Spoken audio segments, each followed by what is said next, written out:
안녕하세요. 부동산 아저씨입니다. 요즘 집 때문에 고민이신 분들 많죠. 집값이 급격하게 많이 상승을 했는데요. 하락세로 전환이 됐다. 가격이 떨어진다. 거래가 좀 주춤하다. 이런 뉴스, 매스컴에서 뉴스를 소식을 접하게 되는데요. 그래도 가격이 떨어진다 해도요.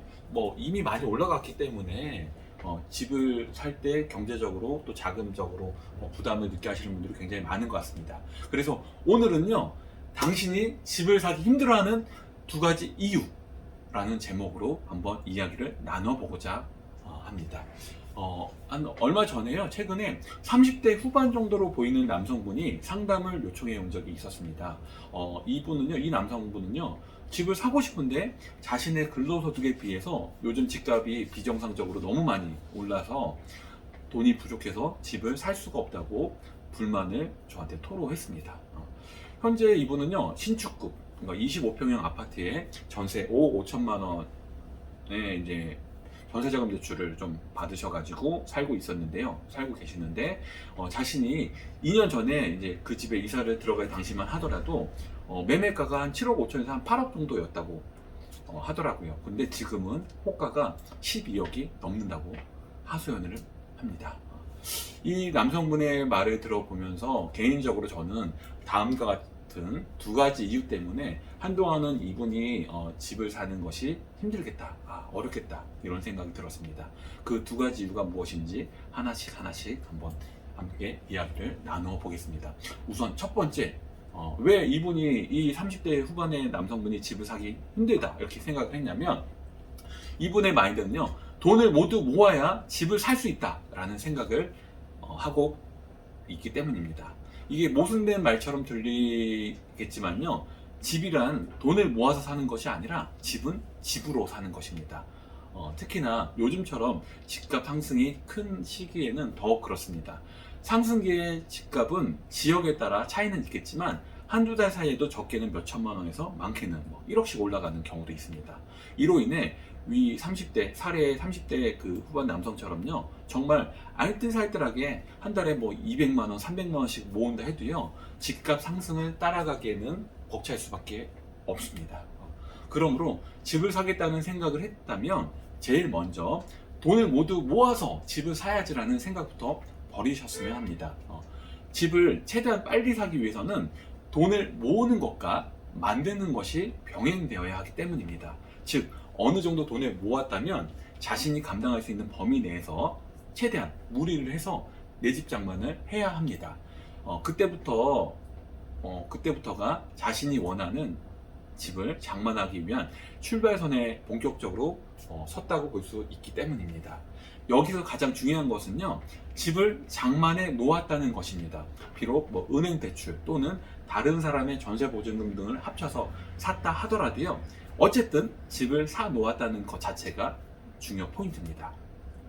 이때부터는요, 마인드 자체, 또 바라보는 관점 자체가 달라져요. 무주택자였을 때 집값이 상승하고 있다는 뉴스를 접할 때마다 느꼈던 상대적 박탈감이라든가 이런 심리적 불안 요소는 최소한 이제 느끼지 않으셔도 되기 때문입니다. 또한 집을 장만해 놓음으로 인해서 하나의 자본소득을 만들어 놓은 것과 같습니다. 즉, 시간이 갈수록 자신의 근로소득과 이 집이라는 자본소득이 결합되어서요, 더 빠르고 더 큰 자산을 형성할 수 있게끔 만들어주는 기폭제 역할을 해줄 수 있기 때문입니다. 그러므로 여러분, 돈을 모으는 것과 만드는 것이 병행하셔가지고요, 하급지의 작은 집이라도 최대한 빨리 장만해 놓는 것이 좋다고 말씀드릴 수 있습니다. 그리고 두 번째는 뭐냐면요, 자신의 분수보다, 그러니까 자신의 능력보다 몇 단계 높은 상급지 아파트만을 사고 싶어 하는 게 문제입니다. 이 30대 후반의 남성분은요, 아까 전세 사신다고 그랬잖아요. 근데 이 전세 보증금도 오롯이 자신의 돈이 아니에요. 전세자금 대출을 한 70% 정도 받으셨더라고요. 그러면 냉정하게 자기 자신의 능력을 판단해 보셨으면 좋겠습니다. 객관적으로요. 그리고 자신이 현재 무리를 하면 최대한 살 수 있는 집이 어떤 집인지를 생각해 보고 그 집부터 사서 시작을 하셔야 합니다. 그리고 한 단계씩 좋은 집으로 업그레이드를 해 나가는 작업을 하셔야 합니다. 보증금의 70% 이상의 대출을 받아서 아파트에 전세를 사는 사람이 자신의 첫 번째 집으로 동네 빌라 또는 오래된 9억 아파트는 전혀 생각하고 있지 않으세요.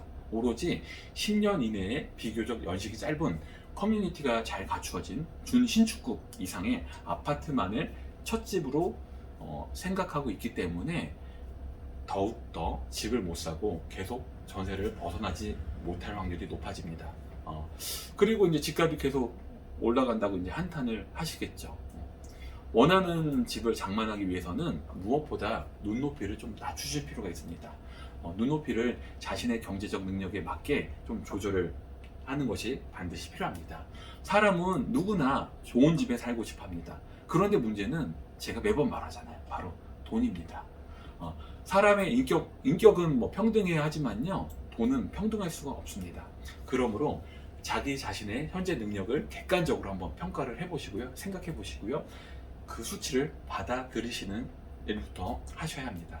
자신의 능력에 맞춰서 동네 빌라도 거쳐야 하고요, 또 때론 오래된 복도식 아파트도 거쳐야 하며, 그리고요 퀀텀 점프, 그러니까 한 번에 쭉 우리가 자산을 크게 늘리기 위해서는 월세를 살아야 하는 몸테크도 겪어야 할지도 모릅니다. 과정이 같지 않은데 결과가 같기를 바라면 안 됩니다. 냉정한 말처럼 또 냉정하게 들릴 수도 있겠지만, 돈이 부족할수록 그만큼 마음과 몸이 고생을 해야 합니다. 몸은 그대로 편함을 유지하면서 돈이 알아서 불어나기만을 바라는 것은 어쩌면 지나친 이기심일 뿐입니다. 지금 당장 냉정하게 자기 자신의 능력을 판단해 보시기 바랍니다.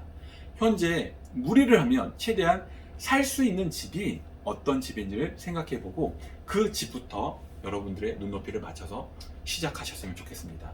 그리고 한 단계씩 더 나은 집으로 업그레이드 해 나가는 과정을 겪을수록 원하는 집으로 점점점 다가서고 가까워질 수 있다고 저는 자신 있게 말씀드립니다. 오늘 최근에 저한테 상담 받으셨던 그 30대 후반 남성분, 포기하지 않으시면 내 집 장만의 꿈 이루실 수 있습니다. 눈높이와 마음을 좀 내려놓으시고요, 한 단계씩 다가서시기 바랍니다. 오늘 영상은 여기까지입니다. 여러분, 오늘 영상이 좋았다면 좋아요, 다음 영상이 기다려주신다면 알림과 구독 설정 부탁드립니다. 감사합니다.